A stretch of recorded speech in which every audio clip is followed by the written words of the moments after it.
আসসালামু আলাইকুম প্রিয় ভিউয়ার্স, অনলাইন এক্সপেরিমেন্ট থেকে সবাইকে স্বাগতম। দীর্ঘ বিরতির পর অবশ্যই খুলছে শিক্ষা প্রতিষ্ঠান।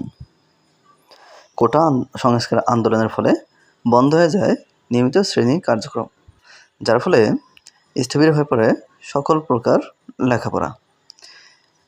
প্রথমে মাধ্যমিক এবং উচ্চ মাধ্যমিক শিক্ষা প্রতিষ্ঠান বন্ধ করার পরে অবশেষে প্রাথমিক বিদ্যালয়ও বন্ধ ঘোষণা করে সরকার। নিরাপত্তার স্বার্থে সকল প্রকার শিক্ষা প্রতিষ্ঠানই বন্ধ হয়ে যায়।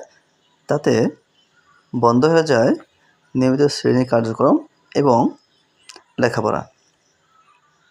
অবশেষে আজ 31শে জুলাই প্রাথমিক বিদ্যালয় খুলে দেওয়ার ঘোষণা করে শিক্ষা মন্ত্রণালয়। শিক্ষা মন্ত্রণালয় থেকে একটি আদেশে জানা যায়, প্রাথমিক ও গণশিক্ষা মন্ত্রণালয়ের আওতাধীন প্রাথমিক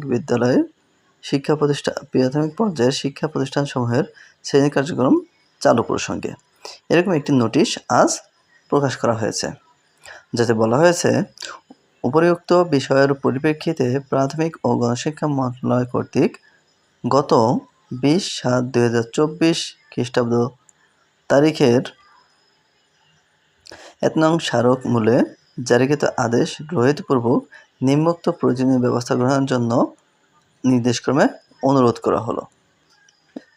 এতে বলা হয়েছে, 12টি সিটি কর্পোরেশন এবং নরসিংদী জেলার পৌর এলাকাসমূহ ব্যতীত প্রাথমিক ও গণশিক্ষা মন্ত্রণালয়ের আওতাধীন সকল সরকারি প্রাথমিক বিদ্যালয়, শিশু কল্যাণ ট্রাস্ট পরিচালিত শিশু কল্যাণ প্রাথমিক বিদ্যালয় এবং উপানুষ্ঠানিক শিক্ষা ব্যুরোর আওতায় লার্নিং সেন্টারসমূহে আগামী 4/8/2024 খ্রিস্টাব্দ তারিখ রবিবার হতে শ্রেণী কার্যক্রম অনুমোদিত সময়সূচি অনুযায়ী চালু থাকবে। উপযুক্ত আদেশের আওতাভুক্ত সকল জেলায় চলমান কারফিউ এবং সময়সীমা বিবেচনায় রেখে শিখন সময় সমন্বয়ের প্রয়োজন হলে সংশ্লিষ্ট জেলা প্রাথমিক শিক্ষা কর্মকর্তা স্থানীয় বাস্তবতার আলোকে তাৎক্ষণিকভাবে প্রয়োজনীয় সিদ্ধান্ত গ্রহণ করতে পারবেন। অর্থাৎ আগামী 4 আগস্ট বা 4 আগস্ট রবিবার থেকে সকল প্রাথমিক বিদ্যালয় খোলা থাকবে। শুধু 12টি সিটি কর্পোরেশন এবং নরসিংদী পৌর এলাকা বাদে যত প্রাথমিক বিদ্যালয় রয়েছে সকল প্রাথমিক বিদ্যালয় খোলা থাকবে। তবে মাধ্যমিক এবং উচ্চ মাধ্যমিক পর্যায়ের শিক্ষা প্রতিষ্ঠান খোলার বিষয়ে এখনও কোনো সিদ্ধান্ত হয়নি।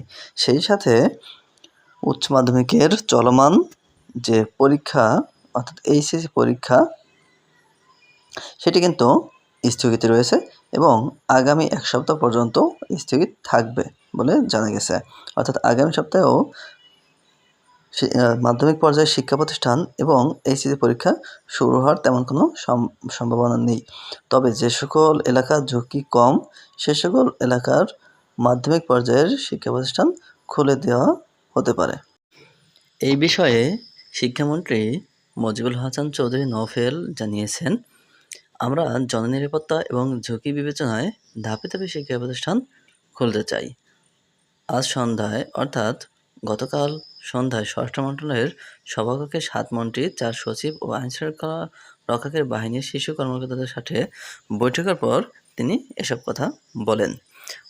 তিনি জানিয়েছেন যে সবার আগে শিক্ষক, শিক্ষার্থী এবং অভিভাবকদের নিরাপত্তার কথাটি মাথায় রেখেই শিক্ষা প্রতিষ্ঠান যথাসময়ে খোলা হবে।